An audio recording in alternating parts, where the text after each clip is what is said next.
आता मी तुमच्याकडूनच ऐकतोय, अजून तर चर्चाच आहेत. पण या बाबतीमध्ये आमचे नेते अजितदादा पवार साहेब, प्रफुल्ल पटेल साहेब आणि सुनील तटकरे साहेब ही ज्येष्ठ मंडळी, ही जे काही निर्णय घेतील तो निर्णय आम्ही सगळेजण त्यांच्या पाठीमागं, शेवटी नेते महत्वाचे, तेव्हा नेते मंडळी घेतलेला निर्णय तो आम्हा सर्वांना मान्य राहील. दुसरीकडे दोन्ही शिवसेना एकत्र येण्याची चर्चा, उद्धव ठाकरे असं की लोकांच्या मनासारखं होईल. आता शेवटी तो त्यांचा विषय, एकत्र येतात का नाही येतात ते माहीत नाही, परंतु आम्ही पण आता मीडियालाच वाचतोय, टीव्हीवर पाहतोय, तर शेवटी एकत्र यायचं का नाही यायचं तो दोघांचा विषय आहे. साहेब, सुपेकरावर जे ते गंभीर आरोप होतात, 500 कोटीचे आरोप झाले, मात्र आज त्यांनी मीडियासोबत मुजोरपणा दाखवला, बूम सुद्धा बाहेर लोटले. आता सुपेकरांच्या बाबतीमध्ये, या बाबतीमध्ये जास्त काही आम्हाला माहिती नाही, पण आता आम्ही बाहेरनच ऐकतोय, टीव्हीवर ऐकतोय, वर्तमानपत्रामध्ये ऐकतोय. पण शेवटी जर ते दोषी असतील तर 100% या राज्याचे मुख्यमंत्री, आपल्या सर्वांना माहिती आहे की कार्यक्षम मुख्यमंत्री देवेंद्र फडणवीस साहेब, एकनाथजी शिंदे साहेब, अजितदादा पवार साहेब निश्चित योग्य तो निर्णय घेतील. साहेब, आपण बघतोय काही दिवसापासून लक्ष्मण हाके जे आहेत ते अजित पवार यांच्यावर सत्याने टीका करतात, कारखानदार आहेत, दरोडेखोर आहेत, अशा पद्धतीने ते बोलतात. कसं, काही लोकांना प्रसिद्धीची सवय असते आणि काहीतरी बोल ओढल्यानंतर, आणि शेवटी एक गोष्ट खरी आहे ना, एखाद्या मोठ्या माणसाचं नाव घेतल्यानंतर त्याचा खालच्या माणसाचे थोडं नाव दखल, टीव्ही मीडिया दखल घेतो. कदाचित हा उद्देश त्यांचा असावा. पण आपण बघितलं तर देवेंद्र फडणवीस यांच्याबद्दल त्यांचं सॉफ्ट कॉर्नर आहे, पवार फॅमिली टार्गेट करताना पाहिलं. ठीक आहे, तो त्यांचा विषय, परंतु जनता हुशार आहे, जनतेला सगळं कळतं.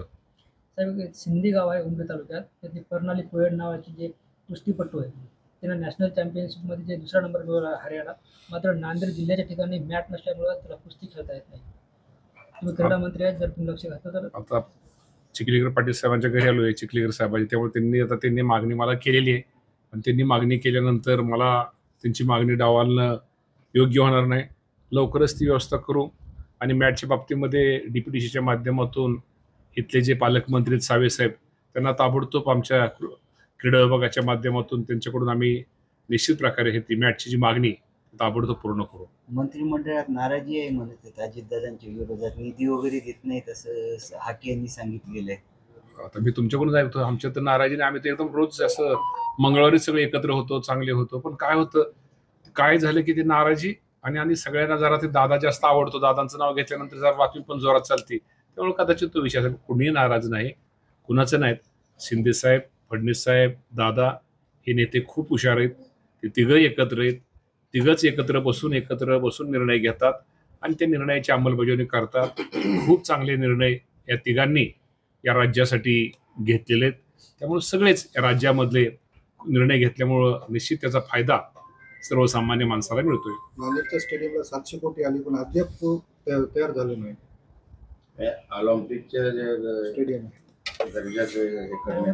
नाही, या बाबतीमध्ये मी तुम्हाला सांगतो, मी लवकरच मला आता तुमच्या माध्यमातूनच या गोष्टी समजतात. मला हे काही माहिती नव्हतं, पण नक्की इथल्या सर्वांना बरोबर घेऊन ताबडतोब मिटिंग, इथल्या लोकप्रतिनिधी, इथले सगळे नीती मंडळींना बरोबर घेऊन लवकरच या बाबतीमध्ये मिटिंग घेऊन या बाबतीमध्ये योग्य तो कारवाई केली जाईल. आणि निश्चित प्रकारे जे मंजूर ज्या काही गोष्टी ज्या आहेत त्या निश्चित प्रकारे योग्य ती कारवाई केली जाईल. साहेब, स्थानिक स्वराज्य संस्था 3 शिवसेनेच्या आहेत, मात्र राष्ट्रवादीचे चिखलीकर साहेब एकच आहेत, कशी ताकद देणार आहेत? चिखलीकर साहेबांना ताकद म्हणजे चिखलीकर साहेबच आमची ताकद आहे, त्यामुळं काय अडचण नाही. चिखलीकर साहेबांच्या माध्यमातून या जिल्ह्यामध्ये भविष्यामध्ये येणाऱ्या सगळ्याच निवडणुका, स्थानिक स्वराज्य संस्था असतील, नगरपालिका असतील, महानगरपालिका असतील, या निवडणुका लढवल्या जातील. आणि असं आता आज मी तुम्हाला सांगण्यापेक्षा निकालातनं तुम्हाला चिखलीकर साहेबांचं कार्य किंवा राष्ट्रवादी काँग्रेस पक्षाचा विचार, अजितदादा असतील, तटकरे साहेब असतील, पटेल साहेब असतील, या सगळ्यांचं काम तुम्हाला दिसेल.